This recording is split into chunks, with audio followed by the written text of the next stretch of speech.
नमस्कार विद्यार्थी मित्र, पुन्हा एकदा आपलं स्वागत आहे. आपण मॅथमॅटिकल लॉजिक बघतोय. आतापर्यंत आपण दोन एक्झरसाइज बघितले. त्याच्यामध्ये होतं स्टेटमेंट्स होते, नंतर कनेक्टिव्ह होते. त्याच्यानंतर आपण बघितलं तर दुसरा एक्झरसाइज होता तो ट्रूथ टेबलचा होता. आता आपल्याला पुढच्या एक्झरसाइज कडे जायचंय. तिसरा एक्झरसाइज आहे.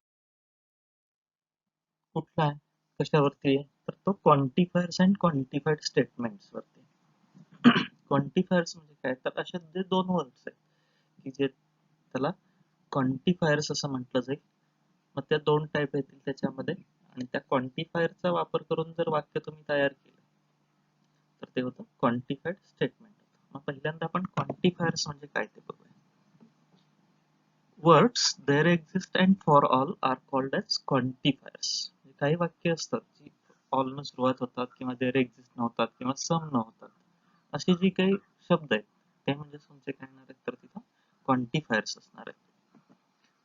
There are two types of quantifiers, universal and existential quantifiers. मग दोन टाइपचे क्वांटिफायर्स आहेत. कुठले, तर युनिव्हर्सल आणि दुसरा आहे ते एक्झिस्टेन्शियल क्वांटिफायर्स. युनिव्हर्सल म्हणजे काय, तर फॉर ऑल, म्हणजे सगळ्यांसाठी. युनिव्हर्सल आपल्याला माहिती आहे, युनिव्हर्सल सेट्स होते वगैरे, त्यानुसारच ते युनिव्हर्सल म्हणजे विश्व पूर्ण सगळ्यासाठी. जर ते ट्रू आलं तर ते ट्रू असतं. आणि एक्झिस्टेन्शियल म्हणजे काय, एक्झिस्ट. एखाद्या केसमध्ये ते एक्झिस्ट असेल, दुसऱ्या केसमध्ये एक्झिस्ट नसेल, तरी सुद्धा ते आपण ट्रू धरू शकतो, कारण एक्झिस्टेन्शियल फक्त एखाद्या केसमध्ये जरी मिळाला तरी चालेल असं ते म्हटले. मग आता ह्याच्यामध्ये दिलंय बघा, there exist is called as existential quantifier and denoted by mirror image of E.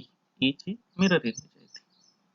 There exist असा शब्द आला की तो एक्झिस्टेन्शियल क्वांटिफायर. म्हणजे आता ई हा सिम्बॉल वाचताना सुद्धा आपण देअर एक्झिस्ट असंच वाचणार आहे, किंवा एक्झिस्टेन्शियल असं पण आपण म्हणू शकतो. मग आता राहिला फॉर ऑल. फॉर ऑल कशासाठी असेल, तर तो युनिव्हर्सल साठी असेल, किंवा for every. For every is called as universal quantifier and denoted by a. उलट आहे म्हणूया आपण त्याला. मग त्याला सुद्धा वापरताना एव्हरी असं म्हणायचं, किंवा युनिव्हर्सल असं सुद्धा आपण तसं म्हणू शकतो. हे झाले क्वांटिफायर्स. त्या क्वांटिफायर्स वरूनच आपल्याला क्वांटिफाईड स्टेटमेंट्स तयार होतात. मग त्या क्वांटिफाईड स्टेटमेंटसाठीच quantifiers with open sentences are quantified statements. म्हणजे काय, ओपन सेंटेन्स आपल्याला माहिती आहे, ज्याचे आन्सर्स ओपन असतात, ट्रू पण असू शकतात, फॉल्स पण असू शकतात. अशा सेंटेन्स बरोबर जर तुम्ही ह्या दोन पैकी कुठलंही क्वांटिफायर वापरलं तर ते क्वांटिफाईड स्टेटमेंट तयार होतं. क्वांटिफाईड म्हणजे पर्टिक्युलर आन्सर त्याचा तयार होणार आहे. ते एक्झिस्टेन्शियल होईल किंवा युनिव्हर्सल होईल ते तुमच्यावरती डिपेंड आहे, तुम्ही कुठलं वापरू शकता. ते कंडिशनवरती डिपेंडेबल. सगळ्या कंडिशनसाठी ट्रू होत असेल तर आपण युनिव्हर्सल वापरूया, पण एखाद्याच कंडिशनसाठी ट्रू होत असेल एखादी कंडिशन तर ते एक्झिस्टेन्शियल क्वांटिफायर मध्ये असेल.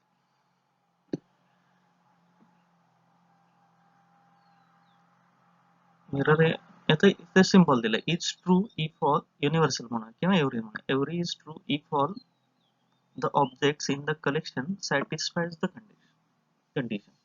हे कधी ट्रू असतं, युनिव्हर्सल क्वांटिफायर कधी ट्रू असतं, तर सगळ्या ऑब्जेक्टनी ती कंडिशन सॅटिस्फाय केली पाहिजे दिलेल्या ह्याच्यामध्ये.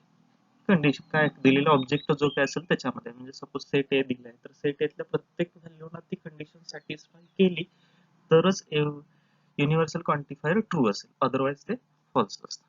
तसंच आता एक्झिस्टेन्शियलचं बघूया. Existential is true if at least one of the object in the collection satisfies the condition. Exist म्हटलंय, एक्झिस्टचा अर्थ असेल तर, म्हणजे एखादी जरी कंडिशन असेल तर ऍटलिस्ट वन ऑफ द म्हटलंय, म्हणजे कमीत कमी एखादी जरी आली तरी ते ट्रू असू शकतं. जर सगळ्याच फॉल्स आल्या तर ते मात्र फॉल्स होईल. एखादी जरी ट्रू आली तरी ट्रू. लक्षात ठेवताना असं ठेवायचं, युनिव्हर्सल सगळ्या ट्रू आल्या तरच ट्रू. एक्झिस्टेन्शियलला लक्षात ठेवताना एखादी ट्रू आली तर ते ट्रू असू शकतं. असं हे लक्षात येईल. दोन टाईपचे क्वांटिफायर्स आहेत, युनिव्हर्सल आणि एक्झिस्टेन्शियल. युनिव्हर्सल क्वांटिफायर जर ओपन सेंटेन्सेस बरोबर वापरलं तर ते क्वांटिफाईड स्टेटमेंट्स होतात. मग युनिव्हर्सल कधी ट्रू असतं, तर सगळ्या ऑब्जेक्ट साठी ती कंडिशन ट्रू आली पाहिजे. आणि एक्झिस्टेन्शियल कधी ट्रू असतं, तर एखादी जरी ऑब्जेक्ट साठी ती कंडिशन ट्रू आली तरी ते ट्रू असतं. असं हे क्वांटिफायर्स अँड क्वांटिफाईड स्टेटमेंट्स आहे. आता पुढचा आहे तो पॉईंट ड्युअल्स. ड्युअल्स हा सगळ्यात सोपा, मॅथमॅटिकल लॉजिक हा सगळ्यात सोपा टॉपिक आहे. त्यातला सगळ्यात सोपा पॉईंट म्हटलं तर ड्युअल्स असेल. ड्युअल्सला काय चेंज करायचं आपल्याला, तर अँड आलं तर ऑर करा, ऑर आलं तर अँड करा. ही पहिल्या म्हणजे सिम्बॉलिक फॉर्म मध्ये आलं तर सिम्बॉलिक फॉर्म मध्ये करा. जर तुम्हाला कीवर्ड आले तर कीवर्ड न करायचं, म्हणजे अँडचा सिम्बॉल आहे and by or and vice versa. किंवा कॅपिटल टी म्हणजे ट्रू आलं तर फॉल्स करा, फॉल्स आलं तर ट्रू करा. किंवा स्मॉल टी आलं तर सी करा, सी आलं तर टी करा. स्मॉल टीचा अर्थ टॉटॉलॉजी असतो, म्हणजे सगळ्या ट्रू व्हॅल्यू आहेत, आणि सी म्हणजे असतं ते कॉन्ट्राडिक्शन म्हणजे फॉल्सिटी व्हॅल्यू. ट्रूथ आणि फॉल्सिटी अशा दोन नाही, त्याच्यात इंटरचेंज असेल. कॅपिटल टी आलं तर ते कॅपिटल अँड व्हाईस वर्सा म्हटलं, म्हणजे अदला बदल करा. एफ आलं तर टी, टी आलं तर एफ असेल, असा हा डिअल्स पॉइंट दिले. ते निगेशन. आपण आता टोटल 6 टाईपचे कनेक्टिव्ह बघितले. 5 टाईपचे ऑलरेडी बघितलेले होते: conjunction, disjunction, negation, conditional, biconditional आणि क्वांटिफाईड स्टेटमेंट. हा सुद्धा 6वा कनेक्टिव्ह म्हणावा लागेल आपल्याला. आता त्या सर्वांचं निगेशन कसं करायचं ते पहिल्यांदा बघायचं. पहिलं आहे निगेशन ऑफ कंजंक्शन, म्हणजेच काय म्हणतो आपण तर त्याला अँड म्हणतो. अँडचं जर निगेशन बघायचं झालं तर अँडचं ऑर करायचं आणि आलेल्या सगळ्या स्टेटमेंटला निगेशन द्यायचं. म्हणजे काय, negation of p and Q असेल तर negation p or negation Q होईल. अँडचं ऑर होईल आणि दोन्हीला निगेशन येईल. दुसरं आहे निगेशन ऑफ डिसजंक्शन, म्हणजेच ऑर. ऑर काय असेल तर ते अँडचं ऑर झालं म्हटल्यावर आता ऑरचं अँड होईल आणि दोन्हीला पण निगेशन येणार आहे. बघा, negation of P or Q आलं तर त्याचं घेताना negation P and negation Q, म्हणजे दोन्हीला निगेशन आलं, ऑरचं झालं ते अँड झालं.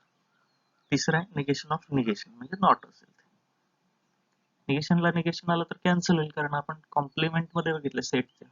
कॉम्प्लिमेंटचं कॉम्प्लिमेंट आला तर कॉम्प्लिमेंट कॅन्सल होतं. ए कॉम्प्लिमेंटचा कॉम्प्लिमेंट म्हणजे एच असतो, तसंच आहे निगेशनचं निगेशन गेलं म्हणजे ए राहणार आहे फक्त. म्हणजे निगेशन ऑफ पी चं निगेशन घेतलं तर ते फक्त पी येणार आहे. चौथं आहे निगेशन ऑफ कंडिशनल. आता हे मात्र वेगळे आहेत, कंडिशनल, बाय कंडिशनल हे जरा मोठे आहेत. निगेशन ऑफ कंडिशनल म्हणजे काय, पी इम्प्लाइज क्यू असेल. इम्प्लाइजचं निगेशन घ्यायचं झालं तर पहिलं आहे तसं ठेवायचं, म्हणजे इम्प्लाइजच्या अगोदरचं जे काही स्टेटमेंट आहे ते आहे तसं ठेवायचं. इम्प्लाइजच्या जागी अँड होईल आणि दुसऱ्याचं निगेशन, म्हणजे पी इम्प्लाइज क्यू ह्याचं जर निगेशन घ्यायचं झालं तर ते पी अँड निगेशन क्यू होईल. पहिलं आहे तसं ठेवलं, पहिलं स्टेटमेंट काय आहे तर ते पी आहे, पी तसंच ठेवलं, दुसरं क्यू होतं, क्यूला निगेशन आलं आणि मध्ये अँड झालं फक्त. हे कंडिशनल साठी. त्याच्यानंतर आहे ते बाय कंडिशनल साठी, negation of biconditional. Conditional आणि बाय कंडिशनल जवळजवळ सेमच आहे, फक्त बाय कंडिशनलला 2 स्टेप येतील, कंडिशनल मध्ये एक होती, म्हणजे पी डबल इम्प्लाइज क्यू असेल. तर ह्याच्यामध्ये कसं असेल, पहिला आहे तसं ठेवायचं अँड दुसऱ्याला निगेशन, ऑर दुसरं आहे तसं ठेवायचं अँड पहिल्याला निगेशन, म्हणजे निगेशनची जागा बदलते. दोन्ही केसेस घेतो, पहिल्याला निगेशन आहे किंवा दुसऱ्याला निगेशन आहे, अशा आपण त्या दोन्ही केसेस घेतो. त्यामुळे ते आपल्याला कन्सिडर करावं. हे जरासं मोठं आहे पण लक्षात ठेवा, पहिला आहे तसं ठेवून दुसऱ्याला निगेशन, ऑर दुसरा आहे तसं ठेवून पहिल्याला निगेशन. हा बाय कंडिशनल चालू झाला. हे झाले 5 कनेक्टिव्ह. आता 6वं कनेक्टिव्ह येतं ते क्वांटिफाईड स्टेटमेंट्स, निगेशन ऑफ क्वांटिफाईड स्टेटमेंट्स. ह्याच्यात कसं आहे, थेरॉटिकल वाक्य पण असू शकतं किंवा तुम्हाला सिम्बॉलिक फॉर्म पण दिली असू शकतं. ह्याच्यात आहे रिप्लेस करायचं. काय रिप्लेस करायचं आहे, कीवर्ड्स. कुठले, ऑल आला तर सम, सम आला तर ऑल, हे पहिलं झालं. दुसरं एव्हरी जर आला तर देअर एक्झिस्ट न रिप्लेस करा, देअर एक्झिस्ट आला तर तो एव्हरी न रिप्लेस करायचा, हा दुसरा झाला. ऑल आला तर सम, सम आला तर ऑल, एव्हरी आला तर देअर एक्झिस्ट, देअर एक्झिस्ट आला तर ते एव्हरी. सिम्बॉलिक फॉर्म तर आपण रिप्लेस करू शकतो. एक्झिस्टेन्शियल आला तर युनिव्हर्सल, युनिव्हर्सल आला तर तो एक्झिस्टेन्शियल, हे आपल्याला माहिती आहे. आणि मग त्याच्यानंतर एक महत्वाचं, हे फक्त कीवर्ड बदलले आपण, and make negation of remaining statement. जे काही राहिलेलं वाक्य हे बदलून सुद्धा त्याचं निगेशन करायचं, म्हणजे त्या वाक्यामध्ये नॉट प्लेस करायचं आपल्याला. निगेशन म्हणजे माहिती आहे, फक्त क्रियापदानंतर नॉट ठेवायचं म्हणजेच निगेशन होतं, ते आपल्याला करायचं आहे त्याच्यामध्ये. अशा प्रकारे हे निगेशन. आता ह्याच्यावरती एक्झरसाइज 1.3 दिला आपल्याला. काय काय होतं त्याच्यामध्ये तर क्वांटिफायर्स, क्वांटिफाईड स्टेटमेंट्स, डीएल्स होतं, आणि आता हे झालं ते निगेशन झाले. आता आपण पहिल्यांदा बघूया पहिला क्वेश्चन काय. If A is equal to 3, 5, 7, 9, 11, 12, म्हणजे एक सेट दिलाय, 3, 5, 7, 9, 11, 12 अशा व्हॅल्यू आहेत त्या सेटच्या. Determine the truth value of each of the following. खाली प्रत्येकाची ट्रूथ व्हॅल्यू म्हणजे ट्रू आहे का फॉल्स आहे ते चेक करायचं. तर पहिल्यांदा सिम्बॉल चेक करायचं. काय आहे तर तो एक्झिस्टेन्शियल आहे. एक्झिस्टेन्शियल म्हणजे काय, एखाद्या कंडिशनसाठी ते ट्रू होते का चेक करायचं. आता कंडिशन बघूया. x minus 8 is equal to 1 आहे. मायनस 8 राईट साईडला गेलं तर प्लस 8 होईल, म्हणजे x इज इक्वल टू 9 होईल. 9 आहे का व्हॅल्यू त्याच्यामध्ये, आहे, मिळालं आपल्याला. एक्झिस्टेन्शियलला एखादं जरी असेल तरी ट्रू असतं, मिळालं आपल्याला, म्हणून ते ट्रू येणार. आता इथं आपण उत्तर लिहिताना कसं लिहिणार, for x is equal to 9 x minus 8 is equal to 1, म्हणजे ते येते बरोबर. 9 मायनस 8 घेतलं तर 1 येते. therefore x is equal to 9 satisfies the equation. जे काही इक्वेशन आहे ते सॅटिस्फाय करता येते, आणि ती x is equal to 9 value आहे हे सेट मध्ये, म्हणून काय ना, therefore the given statement is true and its truth value is t असेल. लक्षात येईल कसं लिहायचं, कुठल्या कंडिशन कुठल्या व्हॅल्यू साठी सॅटिस्फाय होतं ते पहिल्यांदा घ्यायचं, आणि नंतर ते ट्रू आलं का फॉल्स आलं ते फक्त खाली लिहायचं. हे पहिलं झालं. दुसरं, universal x belongs to a, x square plus x is an even number. आता हे सगळ्यासाठी चेक करावं लागेल. युनिव्हर्सल आलं की इच अँड एव्हरी व्हॅल्यू तुम्हाला चेक करावी लागेल युनिव्हर्सल साठी. आता युनिव्हर्सलचा बघेल, पहिली व्हॅल्यू घेतली 3 घेतला, 3 चा स्क्वेअर 9 आला, 9 प्लस 3 12 आला, बरोबर, पहिला इव्हन नंबर. दुसरं घेतलं 5, 5 चा स्क्वेअर घेतला तर 25 प्लस 5 घेतला तर 30 आला, सेकंड पण ट्रू आला. थर्ड घेतलं 7, 7 चा स्क्वेअर 49, 49 प्लस 7 घेतलं तर 56, परत इव्हन आला. 9 चा स्क्वेअर घेतला तर 81, 81 प्लस 9 घेतलं तर तो 90 आला, बरोबर आहे. 11 चा स्क्वेअर 121 आला, प्लस 11 घेतला तर ते 132, म्हणजे इव्हन नंबरच होता. 12 चा घेतला तर 144 आला, प्लस 12 काय होणार 156. म्हणजे सगळेच्या सगळे नंबर हे इव्हन येत आहेत.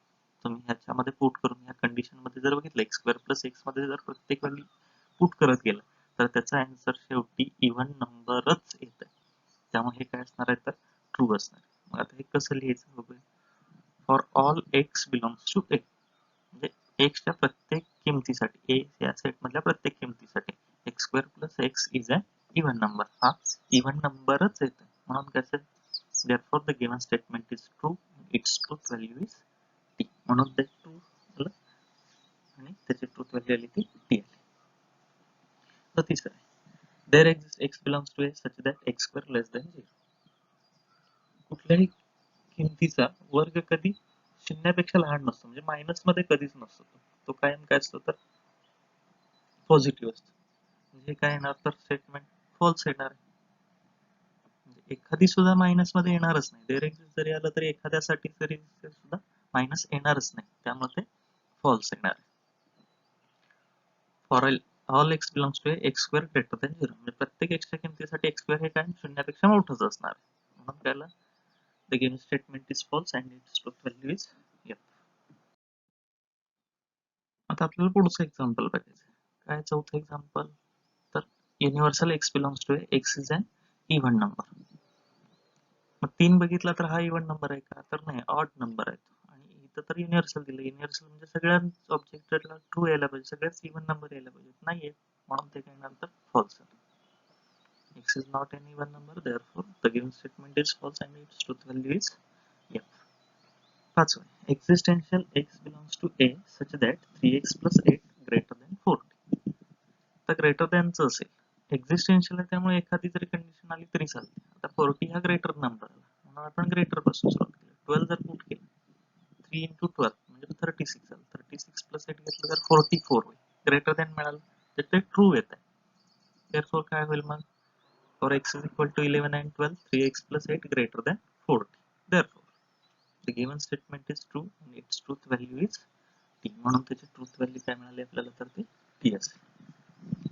सिक्स्थ एक्झाम्पल आहे, universal x belongs to a 2x plus 9 greater than 40. म्हणजे एखाद्या किमतीची दुप्पट करून त्याच्यामध्ये 9 मिळालं तर हे 14 पेक्षा मोठं येत आहे, युनिव्हर्सल आहे. म्हणजे प्रत्येक किमतीसाठी हे आपल्याला चेकच करावं लागेल. लहान किमतीसाठी चेक करू, लहान किंमत जर ट्रू आली तर मोठ्या किमती ऑटोमॅटिकली ट्रू येतच जाणार, म्हणून आपण पहिल्यांदा 3 पुट करू, सगळ्यात लहान 3च आहे. 2 into 3 घेतलं तर 6 होईल, 6 प्लस 9 घेतलं तर 15 आलं, 15 आलं, 15 हे 14 पेक्षा मोठंच आहे, म्हणजे ट्रू येणार आहे, कारण पुढचे ऑटोमॅटिकली मोठे आहेत. म्हणजे 5 आहे, 5 दोन्ही 10, 9 19 ते वाढतच जात आहे, त्यामुळे हे ऑटोमॅटिकली ट्रू असणार. given statement is true and its truth value is TL. पहिला क्वेश्चन संपलाय. आता दुसरा क्वेश्चन आहे तो डीएल्स वरती, म्हणजे क्वांटिफायर्स आणि क्वांटिफाईड स्टेटमेंट वरती पहिला क्वेश्चन होता. आता दुसरा क्वेश्चन आहे तो डीएल्स वरती. डीएल्स म्हणजे काय, तर आपल्याला अँडचा ऑर करायचा आहे.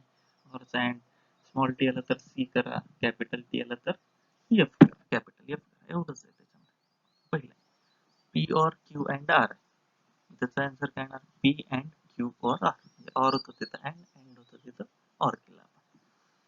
दुसरं P and Q and R, त्याचं काय होणार, P or Q or R. सोपं आहे. तिसरं P or Q and R or S, त्याचं होणार P and Q or R and S. चौथं आहे पी अँड निगेशन क्यू, त्याचं होणार पी ऑर निगेशन क्यू.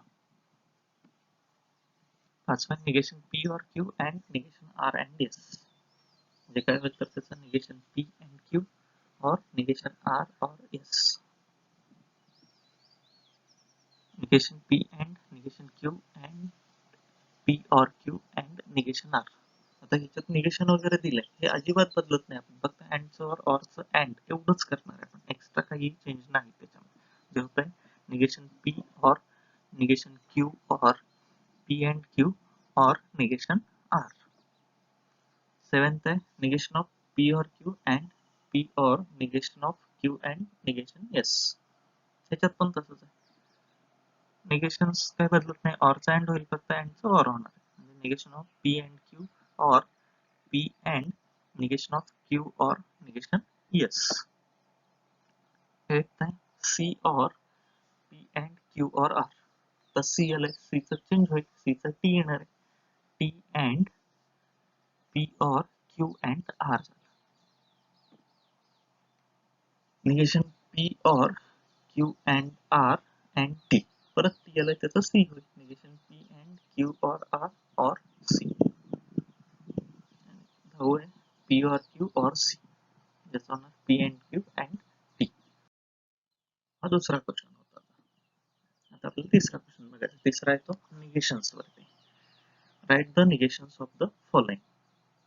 जे काही खाली एक्झाम्पल्स दिले का आपल्याला त्याचं निगेशन करायचं. म्हणजे तुम्हाला कंजंक्शन असेल, डिजंक्शन असेल वगैरे असे स्टेटमेंट दिलेले असतील त्याचं निगेशन्स करा. पहिला x plus 8 greater than 11 or y minus 3 is equal to 6. पहिल्यांदा कीवर्ड शोधायचा त्याच्यामध्ये. म्हणजे 6 टाईप पैकी कुठल्या टाईप मध्ये येतं हे अगोदर शोधावं लागेल. कंजंक्शन आहे, डिजंक्शन आहे, म्हणजे अँड आहे, ऑर आहे, निगेशन आहे का, इम्प्लायज आहे का, डबल इम्प्लायज आहे, हे आपल्याला शोधावं लागेल. त्याच्यानुसार मग सिम्बॉलिक फॉर्म घेऊन त्याचा निगेशन आपल्याला तयार करायचं. मग पहिल्यांदा ऑर हा कीवर्ड सापडला, त्याच्या अगोदरचं स्टेटमेंट पी असेल, नंतरचं क्यू येणार आहे. पी झालं x plus 8 greater than 11, Q झालं ते y minus 3 is equal to 6. Symbolic form आला, पी और क्यू आला. आता त्याचं निगेशन घ्यायचं. Negation of P or Q काय असतं, तर negation P and negation Q असतं. आता त्याचं वाक्य करायचं. निगेशन पी म्हणजे पीचं निगेशन करायचं. काय होणार, ग्रेटर दॅनचे opposite less than equal to, म्हणजेच येणार x plus 8 less than equal to 11. And आहे मध्ये, म्हणजे अँडच वापरणार सिम्बॉल. आणि याचं निगेशन म्हणजे येणार y minus 3 not equal to 6. x plus 8 less than equal to 11 and y minus 3 not equal to 6. पहिलं झालं एक्झाम. दुसरं 11 less than 15 and 25 greater than 20. And आला आता कीवर्ड. म्हणजे आता सोडवलं तसंच, पहिल्यांदा पी आणि क्यू घ्यावं लागेल. अँडच्या अगोदरचं पी, नंतरचं क्यू असेल. मग पी आणि क्यू घेतले आपण, सिम्बॉलिक फॉर्म घेतलं तर ते येणार पी अँड क्यू. निगेशन घेतलं तर ते येणार निगेशन पी और निगेशन क्यू. आता काय होणार, निगेशन घ्यायचं 11 ग्रेटर दॅन इक्वल टू 15 और 25 लेस than equal to 20.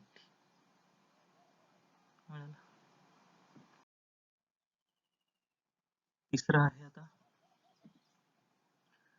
quadrilateral is a square if and only if it is a rhombus. आता ह्याच्यात कीवर्ड आहे इफ अँड ओनली इफ आहे, त्याचं आपल्याला निगेशन करायचं.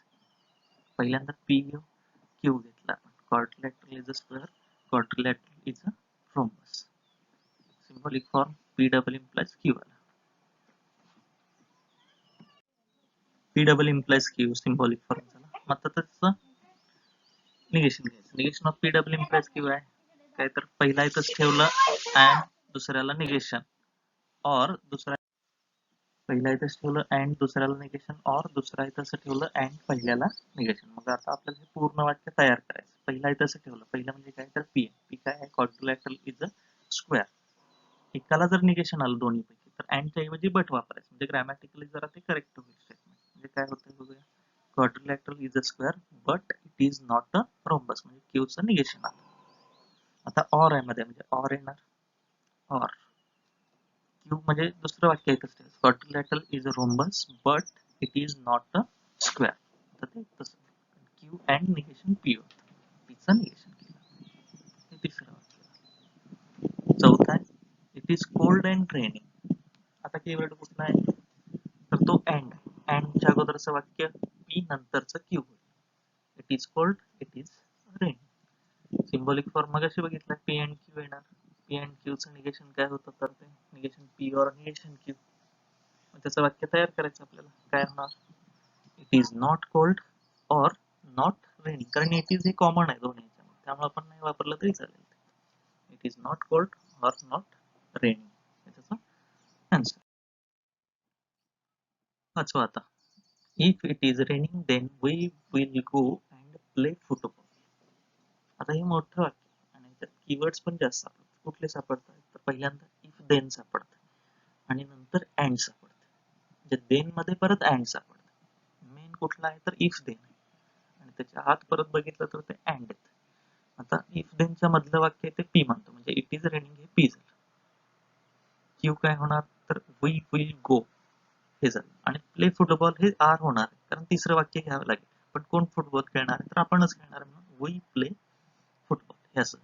आता याचा सिम्बॉलिक फॉर्म करायचा. इट इज रेनिंग हे पी झालं, देन आलं त्यामुळे तिथे इम्प्लाइज होईल. वी विल गो क्यू आलं, आणि त्याच्यामध्ये अँड आहे त्यामुळे अँड आर येणार. म्हणजे काय ना, P implies Q and R. Implies म्हणजे देनच्या नंतर अँड असल्यामुळे त्या आपण ब्रॅकेट दिलं, P implies Q and R. आता याचं निगेशन घ्यायचं. काय असतं निगेशन इम्प्लाइजचं, तर पहिला इथंच ठेवतो अँड दुसऱ्याला निगेशन. दुसऱ्याला निगेशन म्हणजे ह्या क्यू अँड आर ला निगेशन. अँडचं निगेशन कसं असतं, तर दोन्हीला निगेशन द्यायचं, अँडचं ऑर. आन्सर झालं, पहिला इथंच ठेवलं पी, इथंच राहिलं अँड, पुढच्याचं निगेशन म्हणजे क्यूचं निगेशन क्यू, अँडचं ऑर झालं निगेशन आर. असं हे वाक्य. आता आपल्याला वाक्य तयार करायचं. It is raining but we will not go or not play football. कारण ह्याच्यात एक क्रियापद नाहीच आहे, वी प्ले फुटबॉल, त्यामुळे डायरेक्टच not play football. We will not go or not play football, हे त्याचं वाक्य. लक्षात येते का? तर असं मोठं आहे, कीवर्ड शोधल्यानंतर ते लक्षात येईल तुम्हाला. निगेशनचे रूल्स वापरले आपण. इम्प्लाइज असल्यामुळे पहिला तसं ठेवतो, अँड होतं, दुसऱ्याला निगेशन म्हणजे ब्रॅकेटचं निगेशन, ब्रॅकेटचं निगेशन अँड असल्यामुळे त्याला परत निगेशनचं रूल, दोन्हीचं निगेशन अँडचं ऑर झालं. त्याचं वाक्य स्पीक आहे, इट इज रेनिंग. एकालाच निगेशन असल्यामुळे आपण तिथं बट वापरलं. निगेशन क्यू म्हणजे काय होणार, तर we will not go, or आलं, आणि निगेशन आर म्हणजे नॉट प्ले फुटबॉल, त्याचं वाक्य. आता हे इथून पुढे येणार आहे ते क्वांटिफायर्स, क्वांटिफाईड स्टेटमेंट्स आहेत, किंवा डायरेक्ट तुम्हाला जनरल निगेशन आहेत. फक्त डायरेक्ट आपण मागं बघितलं निगेशन डायरेक्ट तसे. Root two is a rational number. याचं काय होऊ शकतं, नॉट रॅशनल होऊ शकतं किंवा इररॅशनल होऊ शकतं, तुम्हाला वाटेल ते काही लिहू शकतं. Root two is not a rational number. एकच स्टेटमेंट आल्यामुळे त्याला डायरेक्टच लिहावं लागेल, त्याला सिम्बॉलिक फॉर्म वगैरे काही येणारच नाही. सातवं, all natural numbers are whole numbers. All हे क्वांटिफाईड, ऑल आले, ऑल नसतो, ऑलचं काय होणार, सम होणार, आणि राहिलेल्या वाक्याचं निगेशन करायचं. Some natural numbers are not whole numbers. ऑलचं सम होईल आणि राहिलेल्या नॉट प्लेस करायचं. Universal n belongs to n, n square plus n plus 2 is divisible by 4. म्हणजे युनिव्हर्सलचं काय होईल, एक्झिस्टेन्शियल. बाकी काय, divisible is not divisible by 4. Such that हा कीवर्ड वापरणार आपण एक्झिस्टेन्शियल साठी. Existential x belongs to n such that x minus 17 less than 20. याचं होईल एक्झिस्टेन्शियलचं युनिव्हर्सल झालं. Universal x belongs to n, comma x minus 17 greater than equal to 20.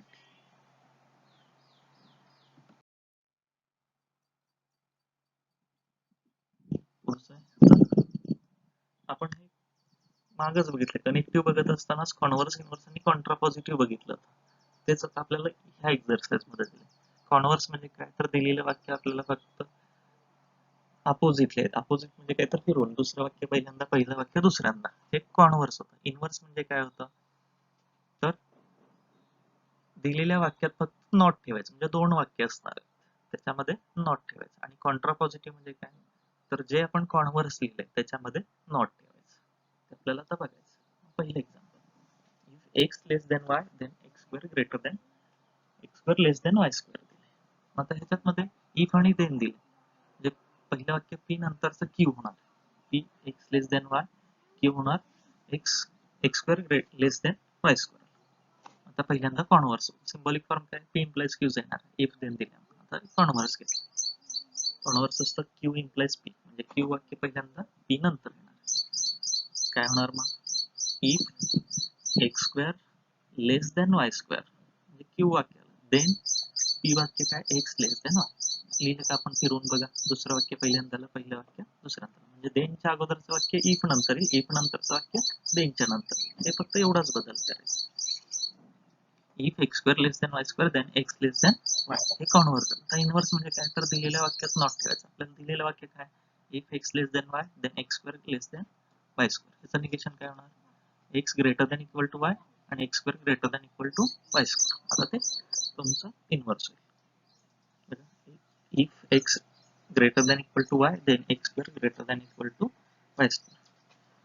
आता converse मध्ये not ठेवायचं आपल्याला, म्हणजे बघा काय होईल, contrapositive, negation q implies negation p. If x square greater than equal to y square, then x greater than y. आलं का लक्षात येईल घ्यायचं. जे दिलेलं वाक्य फिरवून लिहिलं की कॉन्व्हर्स मिळतं. इन्व्हर्स म्हणजे दिलेल्या वाक्याचं निगेशन करायचं, आणि कॉन्ट्रा पॉझिटिव्ह म्हणजे कॉन्व्हर्स मध्ये परत नॉट ठेवायचं किंवा निगेशन करायचं. तर दुसरं बघू एक्झाम्पल, त्याच्यावरून अजून लक्षात येईल. A family becomes literate if the woman in it is literate. आता इफ आहे, इफ म्हणजे काय, इम्प्लाय साठी देतो. इफ नंतरचं वाक्य आपण पी मानतो, म्हणजे the woman in it, it म्हणजे कोण, तर family, the woman in family is literate, हे पी वाक्य झालं. क्यू म्हणजे काय, तर राहिलेलं येणार, a family becomes literate. Symbolic form काय, पी इम्प्लाइज क्यू, कॉन्व्हर्स घेतला आपण, q implies p. Q implies p काय होणार, if a family becomes literate, then